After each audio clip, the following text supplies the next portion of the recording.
राधे कृष्ण दोस्तों। पितृपक्ष में आने वाली एकादशी को इंदिरा एकादशी कहते हैं।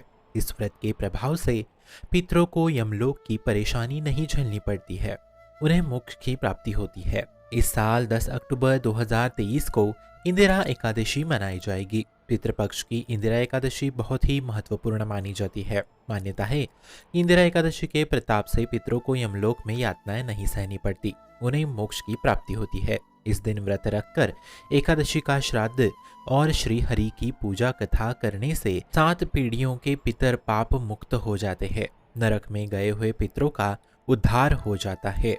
आइए जानते हैं शुभ मुहूर्त।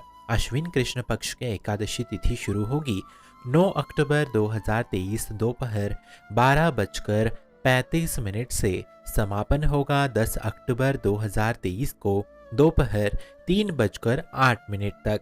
विष्णु पूजा का समय होगा 10 अक्टूबर 2023 को सुबह 9:13 से दोपहर 12:08 तक। आइए जानते हैं व्रत का पारण समय। 11 अक्टूबर 2023 को सुबह 6:19 से सुबह 8:39 तक।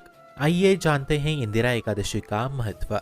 इंदिरा एकादशी को लेकर ऐसा माना जाता है, जो भी इस एकादशी का व्रत करता है उससे भगवान विष्णु प्रसन्न होते हैं और साथ ही उसे पूर्वजों का भरपूर आशीर्वाद प्राप्त होता है। शास्त्रों में इंदिरा एकादशी को लेकर ऐसा बताया गया है कि यदि आप इंदिरा एकादशी का व्रत करके उसका पुण्य पितरों को दान करते हैं तो आपके वे पूर्वज जिन्हें किन्हीं कारणों से मुक्ति नहीं मिल पाई है, उनकी आत्मा को शांति मिलती है। इसके साथ ही यह भी बताया गया है कि व्रत करने वालों को भी नरक में नहीं जाना पड़ता है।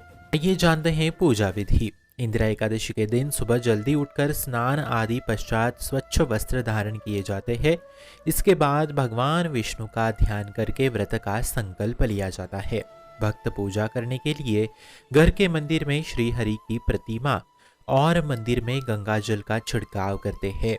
भगवान के समक्ष फूल और तुलसी दल अर्पित करते और आरती करने के पश्चात भोग लगाया जाता है। इसी भोग को प्रसाद स्वरूप सभी को बांटा जाता है। भगवान विष्णु के साथ ही माता लक्ष्मी की पूजा करना भी इस दिन शुभ माना जाता है।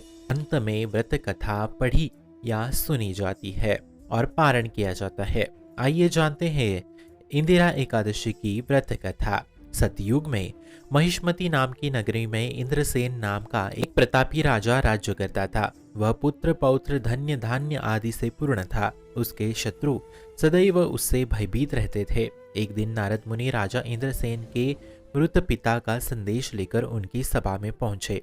यहाँ नारद जी ने बताया कि कुछ दिनों पूर्व जब वह यमलोक गए थे तो उनकी भेंट राजा के पिता से हुई थी। राजा के पिता ने बताया कि जीवन काल में एकादशी का व्रत भंग होने की वजह से उन्हें अभी तक मुक्ति नहीं मिल पाई है, वह अभी भी यमलोक में ही है।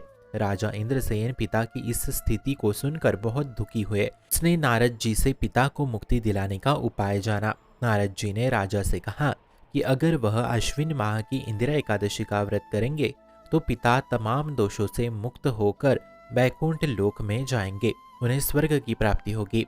राजा इंद्रसेन इंदिरा एकादशी व्रत को करने के लिए तैयार हो गए। नारद जी द्वारा बताई विधि से राजा इंद्रसेन ने व्रत का संकल्प लिया और इंदिरा एकादशी पर भगवान विष्णु की पूजा, पितरों का श्राद्ध, ब्राह्मण को भोजन दान किया, जिसके फलस्वरूप राजा के पिता को स्वर्ग प्राप्त हुआ और साथ ही इंद्रसेन भी मृत्यु के पश्चात मोक्ष को प्राप्त हो गए। आप सभी को इंदिरा एकादशी की हार्दिक हार्दिक शुभकामनाएं। शुभम भवतु कल्याणमोस्तु।